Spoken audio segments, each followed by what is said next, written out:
Hello students, chapter 6 molecular basis of inheritance में आज हम पढ़ेंगे रेप्लिकेशन ऑफ डीएनए। रेप्लिकेशन का मतलब होता है अपने जैसी कॉपी बनाना। तो रेप्लिकेशन प्रोसेस में डीएनए सेम टू सेम अपने जैसे दूसरे डीएनए का फॉर्मेशन करता है। किस प्रोसेस में? रेप्लिकेशन प्रोसेस में। डीएनए टू प्रोसेसेस को परफॉर्म करता है। एक प्रोसेस इसमें होती है ऑटोकैटालिसिस। एक प्रोसेस इसमें कौन सी होती है? ऑटोकैटालिसिस प्रोसेस होती है। और सेकेंड प्रोसेस होती है इसमें हेटेरोकैटालिसिस।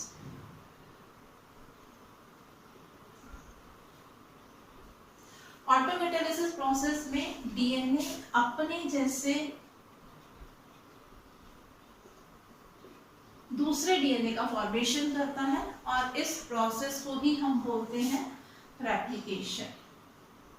रेप्लिकेशन में क्या हो रहा है? डीएनए जैसी ही कॉपी बना रहा है। और यहाँ पर जो हेटेरोकैटालिसिस होता है, हेटेरोकैटालिसिस में फॉर्मेशन होता है डीएनए से आरएनए का और इस प्रोसेस को कहा जाता है ट्रांसक्रिप्शन प्रोसेस। इस ट्रांसक्रिप्शन प्रोसेस को जब हम लोग प्रोटीन सिंथेसिस पढ़ेंगे तब हम डिटेल में पढ़ेंगे। आज हम बात करेंगे रेप्लिकेशन प्रोसेस की। तो यहाँ पर जो ऑटोकैटालिसिस में क्या हो रहा है? डीएनए से डीएनए का फॉर्मेशन हो रहा है। इसी को हम क्या बोल रहे हैं? रेप्लिकेशन बोल रहे हैं। रेप्लिकेशन की प्रोसेस मल्टी स्टेप प्रोसेस होती है। बहुत सारे स्टेप्स में ये प्रोसेस होती है और इस प्रोसेस को कंप्लीट करने में बहुत सारे एंजाइम जो है वो हेल्प करते हैं। तो आज हम पढ़ेंगे रेप्लिकेशन की प्रोसेस में कौन कौन से एंजाइम्स ऐसे हैं जो हेल्प करते हैं डीएनए रेप्लिकेशन में। हमको मालूम है डीएनए का स्ट्रक्चर। डीएनए का स्ट्रक्चर कैसा होता है? डबल स्ट्रैंडेड स्ट्रक्चर होता है और ये दोनों ही स्ट्रैंड जो रहते हैं एक दूसरे के साथ में कॉइल्ड होकर के किस तरह का स्ट्रक्चर फॉर्म करते हैं? हेलिक्स का फॉर्मेशन करते हैं। इस तरह से स्ट्रक्चर प्रेजेंट रहता है। यहाँ पर ये एक दूसरे के साथ में बॉन्ड फॉर्म करते हैं। टू स्ट्रैंड जो रहते हैं, दोनों स्ट्रैंड के बीच में जो नाइट्रोजनस बेसेस रहते हैं उन नाइट्रोजनस बेसेस के बीच में होता है हाइड्रोजन बॉन्ड और इन बॉन्ड्स की हेल्प से ही ये क्या करते हैं? हेलिकल स्ट्रक्चर फॉर्म करते हैं, हेलिक्स का फॉर्मेशन करते हैं दोनों स्ट्रैंड डीएनए के। अब जब यहाँ पर रेप्लिकेशन की प्रोसेस होती है तो इसके लिए दोनों स्ट्रैंड का ओपन होना जरूरी है, मीन्स उनके बीच में अनबाइंडिंग का होना जरूरी है। जब दोनों स्ट्रैंड ओपन हो जाते हैं तो हर स्ट्रैंड पर एक नए डीएनए स्ट्रैंड का फॉर्मेशन होता है। वो कैसे होता है हम आगे डिटेल में पढ़ेंगे। तो यहाँ पर ये जो एंजाइम्स हैं जो हेल्प करता है कि इसको डीएनए के दोनों स्ट्रैंड के बीच में जो हाइड्रोजन बॉन्ड बना हुआ है, हाइड्रोजन बॉन्ड की हेल्प से जो ये एक दूसरे के साथ में कॉइल्ड स्ट्रक्चर फॉर्म कर रहे हैं, इसका ओपन होना जरूरी रहता है। और इसको ओपन करने में जो एंजाइम काम करता है या हेल्प करता है वो एंजाइम होता है हेलिकेज एंजाइम। तो हेलिकेज एंजाइम क्या कर रहा है? Opens the DNA helix by breaking hydrogen bond between nitrogenous bases. आपको मालूम है कि यहाँ पर ये जो डीएनए का स्ट्रैंड रहता है, ये डीएनए के स्ट्रैंड में क्या रहते हैं? यहाँ पर हाइड्रोजन बॉन्ड प्रेजेंट रहते हैं। इस स्ट्रैंड में sugar nitrogenous bases, sugar nitrogenous bases क्या कर रहे थे? इसके बैकबोन का फॉर्मेशन कर रहे थे।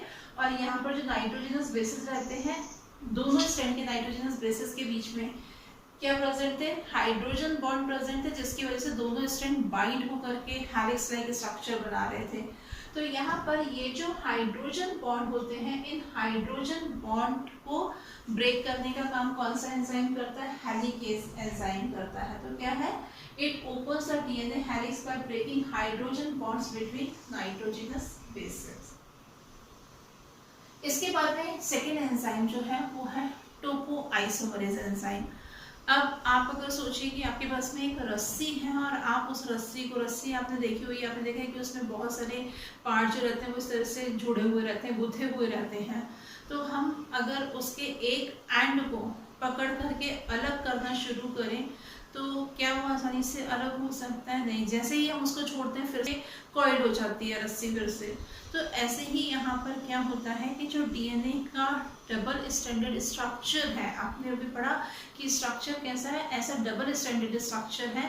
तो यहाँ पर जब इनके बीच की हाइड्रोजन बॉन्डिंग टूटेगी, अलग होंगे, फिर से यहाँ पर एक स्ट्रेस रहता है कि वो फिर से क्या हो सकते हैं, फिर से कॉइल्ड स्ट्रक्चर फॉर्म कर सकते हैं। तो यहाँ पर जो टोपोआइसोमरेज एंजाइम होता है, टोपोआइसोमरेज एंजाइम क्या करता है कि ये जो दोनों सेगमेंट के बीच का जो हाइड्रोजन बॉन्ड टूटा है, किसने तोड़ा, हेलिकेज एंजाइम ने तोड़ा। तो अब क्या करता है, ये जो डीएनए के जो दो स्ट्रैंड है, इन डीएनए के स्ट्रैंड को क्या करेगा, ये स्मॉल पीसेस में कट करता है। कट करके क्या करेगा, रोटेट कर देता है, घुमा देता है, और फिर से इसको कहाँ पर, फिर से रीसील कर देता है, फिर से आकर के अपनी जगह पर इसको जोड़ देता है। तो इस तरह से क्या होता है, एक जो स्ट्रैंड फॉर्म होता है, मीन्स जो स्ट्रैंड अब बनेगा उस स्ट्रैंड पर किसी भी तरह का स्ट्रेस नहीं होगा, रिलीव स्ट्रैंड का फॉर्मेशन होगा।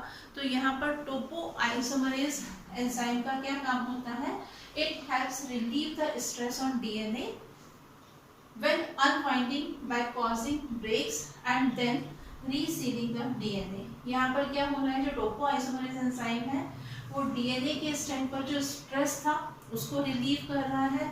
कैसे रिलीव कर रहा है कि जब वो अनवाइंड होता है, यानी कि दोनों स्ट्रैंड जब एक दूसरे से अलग हो रहे थे, हाइड्रोजन बॉन्ड ब्रेक हो रहे थे, कौन ब्रेक कर रहा था हाइड्रोजन बॉन्ड को, हेलिकेज एंजाइम ब्रेक कर रहा था। तो यहाँ पर टोपोआइसोमरेज क्या करता है, इन स्ट्रैंड को ब्रेक करेगा और साथ में फिर क्या करता है, उस डीएनए को फिर से रीसील कर देता है, जोड़ देता है। तो ये कौन कर रहा है, टोपोआइसोमरेज एंजाइम ये काम करता है। नेक्स्ट एंजाइम है single stranded protein. Single stranded protein क्या करता है, अभी हमने देखा यहाँ पर ये जो दोनों स्ट्रैंड हैं वो क्या हुए, अलग हुए। हेलिकेज ने क्या किया, हेलिकेज ने दोनों के बीच के हाइड्रोजन बॉन्ड को तोड़ा, दोनों स्ट्रैंड अलग हो गए। यहाँ पर ये जो दोनों स्ट्रैंड अलग हुए हैं, अभी यहाँ पर जो स्ट्रेस था उस स्ट्रेस को किसने दूर किया, उस स्ट्रेस को दूर किया टोपोआइसोमरेज एंजाइम ने, जिसमें उसने क्या किया कि इसको कट किया, रोटेट किया और फिर से रीसील किया। पर फिर भी क्या होता है, इसमें चांसेस होते हैं कि यहाँ पर अभी भी स्ट्रेस होता है कि ये फिर से वाइंड हो सकते हैं। तो इस अनवाइंडिंग को बनाए रखने के लिए यहाँ पर जो एंजाइम है, कौन सा enzyme, single stranded protein enzyme जो होता है वो यहाँ पर इस तरह से बाइंड हो जाता है, जिससे इसके बीच में फिर से बॉन्ड का फॉर्मेशन नहीं होता है। तो ये एंजाइम क्या कर रहा है, binds to single stranded DNA to avoid rewinding back. दोबारा से रीवाइंडिंग ना हो, मीन्स वो दोबारा से वाइंड होकर के कॉइल्ड स्ट्रक्चर फॉर्म ना करें, हेलिक्स फॉर्म ना करें। तो इस रीवाइंडिंग को अवॉइड करने का काम कौन कर रहा है, सिंगल स्ट्रैंडेड प्रोटीन या एंजाइम करता है।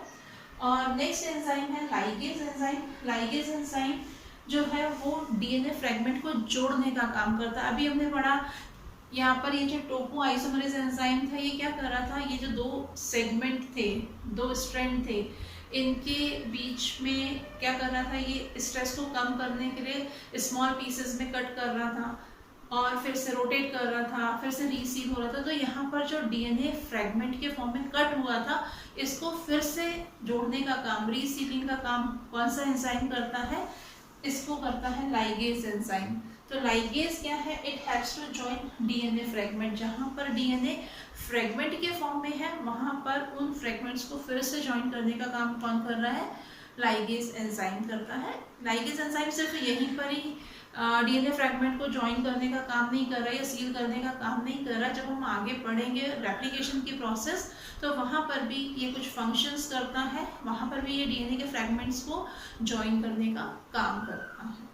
नेक्स्ट एंजाइम जो डीएनए रेप्लिकेशन में हेल्प करता है वो है हमारा डीएनए पॉलीमरेज फर्स्ट। इस एंजाइम को DNA dependent RNA polymerase enzyme भी कहा जाता है। और ये एंजाइम डीएनए सेगमेंट से या डीएनए का जो स्ट्रैंड फॉर्म हुआ है उससे प्राइमर को रिमूव करने का काम करता है। क्या होता है प्राइमर, जब डीएनए के स्ट्रैंड पर डीएनए का फॉर्मेशन होता है तो वहाँ पर पहले एक स्ट्रक्चर फॉर्म होता है और ये स्ट्रक्चर होता है आरएनए का और इसी को हम कहते हैं प्राइमर। और इसके बाद में यहाँ पर फॉर्मेशन होता है किसका, डीएनए का। तो यहाँ पर ये जो डीएनए का स्ट्रैंड बना है, जो डीएनए सिंथेसाइज्ड हुआ है, इससे ये जो आरएनए का सेगमेंट था जिसको हमने क्या नाम दिया, प्राइमर नाम दिया है, इसको रिमूव करने का काम कौन सा एंजाइम करता है, डीएनए पॉलीमरेज फर्स्ट। तो ये क्या कर रहा है, remove DNA primer and replaces with newly synthesised DNA. यहाँ पर जो डीएनए बना है इसके साथ में जो आरएनए प्राइमर था उसको रिप्लेस करने का काम या रिमूव करने का काम कौन कर रहा है, डीएनए पॉलीमरेज फर्स्ट करता है। नेक्स्ट एंजाइम है प्राइमेज। प्राइमेज जो है वो डीएनए पर आरएनए प्राइमर का, अभी हमने बात की कि आरएनए प्राइमर पहले बनता है डीएनए के स्ट्रैंड पर, तो यहाँ पर जो आरएनए प्राइमर बन रहा है इसको बनाने के लिए, स्टार्ट करने के लिए, आरएनए प्राइमर क्या है, जो रेप्लिकेशन की प्रोसेस है डीएनए से डीएनए बनने की जो प्रोसेस है जिसको हम रेप्लिकेशन नाम दे रहे हैं, उसको स्टार्ट करने के लिए किसकी जरूरत पड़ती है, आरएनए प्राइमर्स की जरूरत पड़ती है। यहाँ पर जो आरएनए का सेगमेंट होता है, छोटा सा सेगमेंट जो क्या करता है, रेप्लिकेशन की प्रोसेस को स्टार्ट करता है, उसी को हम क्या बोल रहे हैं, आरएनए प्राइमर बोल रहे हैं। तो आरएनए प्राइमर को सिंथेसाइज करने में कौन सा एंजाइम हेल्प करता है, प्राइमेज एंजाइम हेल्प करता है। Synthesise RNA primers needed to start replication. Replication की प्रोसेस को स्टार्ट करने के लिए हमें आरएनए के जिस सेगमेंट की जरूरत पड़ती है, जिसे हम क्या बोल रहे हैं, प्राइमर बोल रहे हैं, उसको बनाने में कौन हेल्प करता है, प्राइमेज एंजाइम हेल्प करता है। नेक्स्ट एंजाइम है डीएनए डिपेंडेंट डीएनए पॉलीमरेज। इसको हम डीएनए पॉलीमरेज थर्ड एंजाइम भी बोलते हैं। डीएनए के रेप्लिकेशन में ये मेन एंजाइम होता है।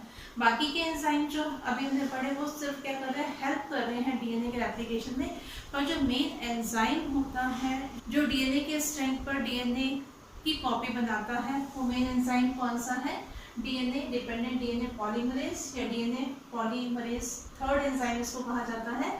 ये मेन एंजाइम है और ये क्या करता है, यही एंजाइम न्यूक्लियोटाइड को ऐड करता है। कहाँ पर ऐड करता है, जब हम देखेंगे कि डीएनए का स्ट्रैंड अलग हो जाएगा, जब अनकॉइलिंग हो गई, अनवाइंडिंग हो गई, डीएनए का स्ट्रैंड अलग हो गया, तो यहाँ पर 5 प्राइम और 3 प्राइमर, 5 एंड और 3 एंड जो है वो डीएनए के स्ट्रैंड पर रहेंगे। तो यहाँ पर जो डीएनए का फॉर्मेशन होगा, कैसे डीएनए का फॉर्मेशन होगा, यहाँ पर न्यूक्लियोटाइड ऐड होंगे। तो इन न्यूक्लियोटाइड को ऐड करने का काम कौन सा एंजाइम कर रहा है, डीएनए डिपेंडेंट डीएनए पॉलीमरेज। ये मेन एंजाइम होता है that and nucleotide in the 5 to 3 direction. Next enzyme है स्लाइडिंग क्लैंप एंजाइम। अभी हमने यहाँ पर पढ़ा कि डीएनए पॉलीमरेज थर्ड एंजाइम जो है ये मेन एंजाइम है। वो क्या कर रहा है, यहाँ पर न्यूक्लियोटाइड को ऐड कर रहा है। आपको मालूम है कि न्यूक्लियोटाइड जब ऐड होंगे तभी डीएनए बनेगा।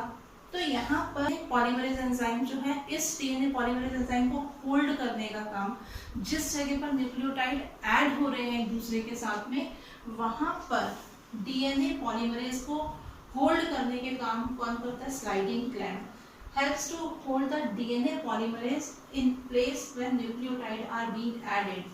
जब यहाँ पर न्यूक्लियोटाइड आपस में ऐड हो रहे हैं उस टाइम कौन सा एंजाइम मेन इंपॉर्टेंट रोल कौन प्ले कर रहा है, आपका डीएनए पॉलीमरेज एंजाइम। तो डीएनए पॉलीमरेज एंजाइम को उस जगह पर होल्ड करने का काम कौन कर रहा है, sliding clamp enzyme. Next enzyme है न्यूक्लियस एंजाइम। ये न्यूक्लियस एंजाइम प्रूफ रीडिंग करता है। प्रूफ रीडिंग का मतलब होता है कि जो डीएनए के एक स्ट्रैंड पर दूसरे न्यूक्लियोटाइड ऐड हो रहे हैं, वो न्यूक्लियोटाइड में जो नाइट्रोजनस बेसेस हैं उनका सीक्वेंस सही है या नहीं है। तो proof reading, proper proof reading यानी कि प्रॉपर तरीके से न्यूक्लियोटाइड ऐड हो रहे हैं या नहीं हो रहे हैं, तो यहाँ पर प्रूफ रीडिंग का काम कौन करता है, न्यूक्लियस एंजाइम करता है। तो इस तरह से ये कुछ एंजाइम जो है वो डीएनए के रेप्लिकेशन में हेल्प करते हैं। नेक्स्ट क्लास में हम मेन प्रोसेस पढ़ेंगे कि रेप्लिकेशन कैसे होता है। तो इसी टॉपिक को हम कंटिन्यू करेंगे नेक्स्ट क्लास में। Thank you.